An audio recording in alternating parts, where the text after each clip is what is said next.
Today, we're talking Jake Browning. The quarterback originally went undrafted in the 2019 NFL draft, and some of that could have been the fact that he needed shoulder surgery around draft time, but he ultimately ended up signing on with the Minnesota Vikings as UDFA. The 28-year-old must have been floating around the league for years, considering his age, paired with the experience he has listed online, with an interesting second season under the experience tab on ESPN, and he only has his 2023 stats listed everywhere you look, nothing else and nothing from previous years. This past year, he got some starts at quarterback after Joe Burrow went down with a wrist injury in week 11. Browning started 7 games and closed the rest of the season for the Bengals after Joe Burrow had gone down with an injury. He actually exceeded expectations and put up decent numbers while doing that. Browning tied for 4th in the NFL with Lamar Jackson in yards per attempt, averaging 8.0 yards per attempt in 2023, and actually led the league in completion percentage, completing 70.4% of his pass attempts in 2023, though both those stats are with a limited sample size. Either way, let's watch the tape and see if Browning should actually be starting somewhere in the NFL after showing out as a backup. You remember what everyone was saying about JJ McCarthy? It's pretty much the same thing here with Browning. The team would run the ball. When it was time to really convert or make some sort of play, they surprisingly relied on Jake more often than not, and there's a reason why. This man was kind of a magician and had some of that factor to him. So this play is play action, and that means the flow of the play is going to move with the quarterback. Everyone starts to move right, including coverage.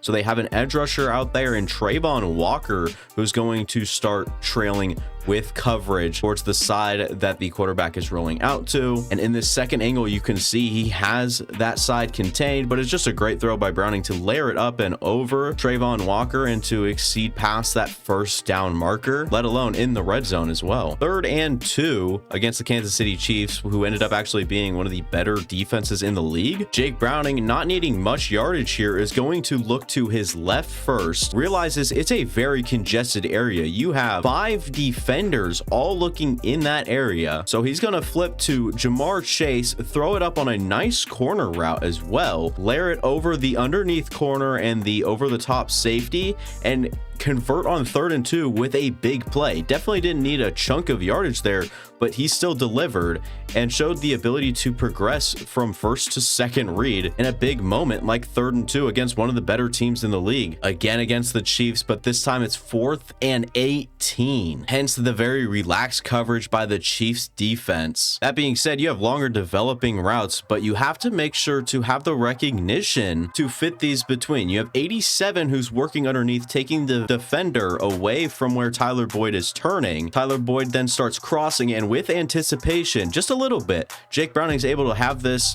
there on time in an open space with 5 deep defenders on 4th and 18 to convert on such a big play. Great recognition. It's very clutch and shows the ability to extend some of these drives and even plays. Most 3rd and 4th downs were awesome for Browning. When you watch him on TV, I remember him like being fine, but the tape tells me how much better he was than fine. He was very solid. We'll look at an overtime play against the Jacksonville Jaguars on 3rd and 10. You're going to see Jake Browning take the snap and look down T. Higgins' direction immediately. My assumption here is this was always going to T. Higgins, and there's a reason why. He's running a great out route, crossing face on Tyson Campbell to get outside and catch it just at the first down marker. Jake Browning having the anticipatory throw, the connection, and timing with his receiver to gain this first down in such a big moment, and to count on Jake Browning to make this play. If you're the Cincinnati Bengals, you gambled correctly, and Browning comes up huge in overtime on 3rd and 10. Now, of course, Browning wasn't out there throwing lasers left and right, but he had some very nice layered throws when he's using some more of that touch and finesse in his passing. Now, on this play, you're looking at a too high safety look, and you actually have your first read as a fast receiver that's doing a little stutter go ball. And as soon as the DB settles his feet, and you can kind of tell he stops for a second, Jake Browning will let it go right when he sees that, get it over top where the safety is too far out of place to make a play on this, and put it to where his receiver can catch it. Though it is a difficult catch, he still gets it in the right area, and it is a great catch there by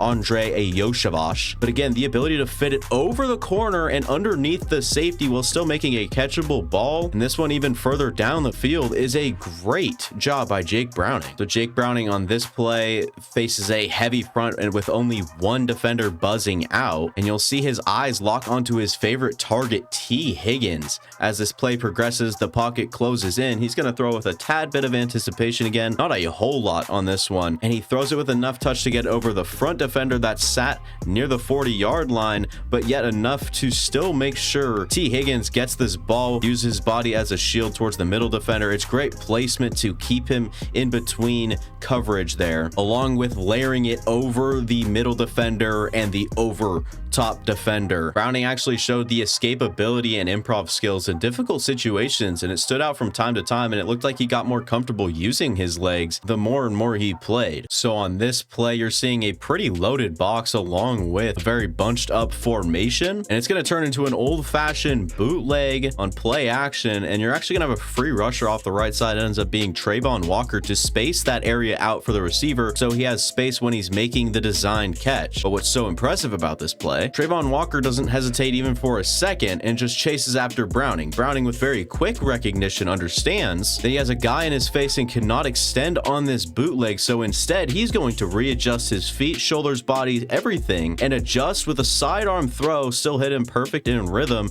and give his tight end some room after the catch like nothing had even gone wrong. So on this play against Pittsburgh, you're going to have bad recognition by Jake Browning and the offensive line, and they're going to let 34 fly in. No coverage, nothing at all. Jake Browning then makes a subtle slight move to the right, or his right, break out of the sack with a nice twisting motion, finds Trenton Irwin crossing the field, and touch throws it right there to Trent to give him some run after the catch if he was maybe a little bit more athletic. But it's still great for him to make the subtle movements, break the sack, break out of it, and then remain a passer, don't panic, and completely put that one right there on the money with some touch to Trent Irwin. Got a 3rd and 1 here against the Jacksonville Jaguars 4 minutes before half. So Jake Browning's going to start this play against a stacked front, and then they drop Devin Lloyd back into coverage on Joe Mixon. Remember that. Browning initially looks right and realizes there's too many defenders over there. So he continues through his progressions, continues left, finds a wide open Joe Mixon, extends the play a little bit, gets it out to Joe Mixon with space on a 3rd and 1. You didn't need that much, and just bought time and delivered a first down for the team. We actually already talked about his ability to layer passes and use some touch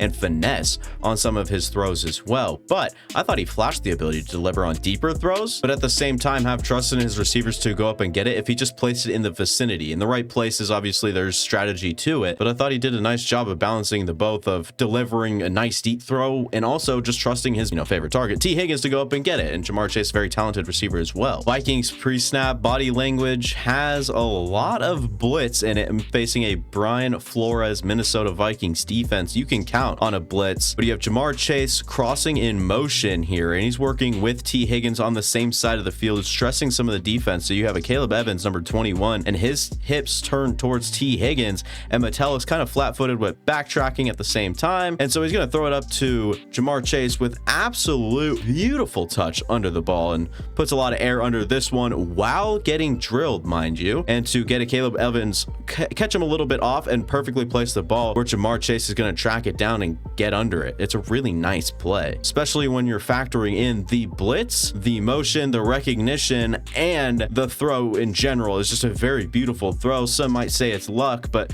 I do believe he did mean to do what he did here. This is a 3rd and 2 against the Jacksonville Jaguars. We're going to be showing pressure pre-snap. They're going to bring 6 men in on pressure here. Jake Browning quickly resides and resorts to his one-on-one on the outside with an electric receiver that you have in Jamar Chase. DB struggles to get his head around, and it's going to be tough anyways because you have a perfectly placed ball right there in the breadbasket by Jake Browning to Jamar Chase, who will then run it all the way down for a touchdown. The pressure was handled well, and sure, you might have had Irv Smith over on the right side, but 3rd and 2, I'm all for gambles in this scenario. That was sarcasm, but still completes the ball one-on-one downfield to Jamar Chase, who again runs that one in for a touchdown. So you've got a very spread out look here against the Pittsburgh Steelers. You're going to have 3 men to your left and 1 to your right, seeing press with Jamar Chase on a rookie corner. You have a single high safety. So Jake Browning, diagnosing all this, of course, holds his eyes in the safety for his first step of the drop, and of course he knows where this one's going. It's going to Jamar Chase against the rookie corner Joey Porter Jr., who actually struggles to find this one in the air, and it's a perfectly placed ball to get it to Jamar Chase, where he will just snag it right over Joey Porter Jr.'s eyes, head, helmet, everything. He kind of just reaches over and grabs it, and coming down with a very positive play. I thought on plays where he had more time in the pocket and the offensive line held up, he could use his mind and put it to work, progress through his progressions, and process all the way to his backside reads at times. Chiefs pre-snap show a disguised look, then they will just change to single high pretty much, with a man flying down the middle of the field, everyone else playing a sort of shell. And with all this switching off and everybody kind of in motion and moving here, Jake Browning realizes his first read got closed up on, got to his second and maybe third read. It's hard to tell. It could just be his second with T. Higgins, but gets all the way across the field with his eyes, adjusts, and makes a great throw in a vacated middle of the field by the Kansas City Chiefs. They cleared it out with some deeper routes over top, and T. Higgins did a great job rounding his route into open space and converting on what is actually a third down. This is another play in overtime against the Jacksonville Jaguars, and with good protection off the snap, Jake Browning then looks left to T. Higgins, realizes probably not the best, gets to Tyler Boyd over the middle of the field where they quite literally have him surrounded, finally gets to Jamar Chase, and I would like to see him maybe work to the soft part of the pocket, but instead he's going to throw it to Jamar Chase. 26 then sees the running back starts to drop there, so maybe you see that, and that allows him to rip this one over the middle to Jamar Chase, who bobbles but does eventually bring it down. But it is cool, you can literally see his head snapping to read 1, 2, then 3, then making his decision to let it go, and hits him in stride. It's a great placement as well, given how close the DB was. Now we're seeing the bad and downside of the tape, and maybe why Jake Browning isn't starting in the league. He had some trouble seeing defenders. There's times where his eyes were fixed on the target and only the target, like he had predetermined where he was going with it, and he'd steal off his vision and miss defenders that are nearby or someone that could be moving into position to make a play on the ball. So on this play against Pittsburgh, you're going to see Jake Browning take the snap, but due to pressure, you're going to have to bail out of that play action, and he's going to have a crosser on this play. He's going to be looking at it while Alex Highsmith is pressuring off the edge. Maybe the internal clock speeds up. You feel you have to get this ball out, so he's going to let it fly. But what he didn't see was Eric Rowe, who was the curl defender, play in the curl flats area, and Rowe just read the quarterback all the way there, didn't even see it. He wasn't even that far out of vision. Definitely should have seen him throwing this football, as Eric Rowe just reacted on it and got up, went for the interception, and returned this one as well. This play against the Minnesota Vikings, he's actually trailing 14-3 at the time. He's going to take the snap. He's going to look left immediately, and while he has a perfect pocket, he's just going to stare down a wide open number 87, and instead of letting it go to him, who was actually very open but maybe not looking at as many yards, he's going to let this one fly to number 81, which is Irv Smith Jr., and the flats defender that he was just looking at is going to go up and make a play, and if not, I think Harrison even makes a play on this. It's just a bad ball, bad decision, doesn't even adjust his eyes elsewhere. T. Higgins flying open over the middle, perfect pocket still intact, lets this one fly in a Caleb Evans direction, who comes from the flat up, cuts the route off, and has himself an interception. So on this play, Jake Browning's pass actually gets batted down, but you see this very loaded box and another very stacked formation on offense. But his first read, he goes from Jamar Chase and reads number 31 all the way on the left side to see where he goes, and so instead he's gonna have Boyd or Chase. That's his options here. He sees 31 out in the flat, and so he's gonna let it go to Tyler Boyd, but Devin Lloyd was right there in the way. But luckily for Jake Browning, the pass was actually bat down when that was clearly a Devin Lloyd interception. You see the frustration after the fact, but oh my gosh, that was easily going to be broken up at least. Both Pittsburgh games were rough for him. He started 2 games against them, struggled specifically with like third downs and just turnover worthy plays in general. 3rd and 6 in this particular game. Jake Browning has long developing routes, and they're playing just good coverage underneath. He could check it down, but that's a long way to the first down marker, and before he could even work to one of those reads underneath, he is getting clobbered in the pocket. Just ends up holding on to it too long, going backwards, drifting in the pocket, and then taken down. 3rd and 9 early in this game against the Pittsburgh Steelers. It's 7-0. Steelers are up, but you're in the red zone. A very boneheaded play by Jake Browning as he looks down on the right side. Everything was covered, so he's going to try to extend the play, work some of the Jake Browning magic, rolling right, and then he's going to, what I believe is to throw this one away, but he's getting taken down, and he just throws an interception to Pat Pete. Under pressure, gets hit after the fact, but still just let this one fly into the end zone. On 3rd and 9, he throws an interception in the red zone, and it's just a boneheaded play. Same game, except Steelers have scored a touchdown since. Ends up being 7-0. 3rd and 11. Another play where it's just good coverage initially and nothing that's going to get the first down from 3rd and 9. And so he's going to try to extend the play again, and so he's going to work around the pocket. He's going to try to get up and out of there, but TJ Watt makes a great play after being on the floor to get back up and force a fumble on 3rd and 9. And so he just kind of scrambles back there aimlessly in the pocket looking for a way out, and then just gets screwed and ends up making a turnover worthy play. And you've already seen it. He just struggled against his opponents in close games towards the end. He's actually faced with a few close games during his stint as the starter. He just lacked experience in those scenarios, and it was very apparent. He'd hold the ball for too long, struggle making decisions, just seemed scattered altogether. He took a series of bad sacks against Kansas City in the last minutes of the game, last couple of possessions, I think, where he just went backwards, made some terrible decisions, held on to the ball for way too long in a very close game against the Kansas City Chiefs, and had some of the same stuff against opponents in closer games that I just didn't get because there was enough against the Kansas City Chiefs to use altogether. So I pretty much just grabbed those and put them here. Either way you want to look at it, Jake Browning did impress, and I do think he could be like a Sam Darnold in this league, and someone that can go to team as a very safe backup, or last resort, you really need it. He can, I guess, do the job. But that'll do it for me. Thank you guys for watching. If you guys enjoyed, go ahead and leave a like, go down, subscribe, go watch any of the past content on the channel. See you guys next time. Deuces.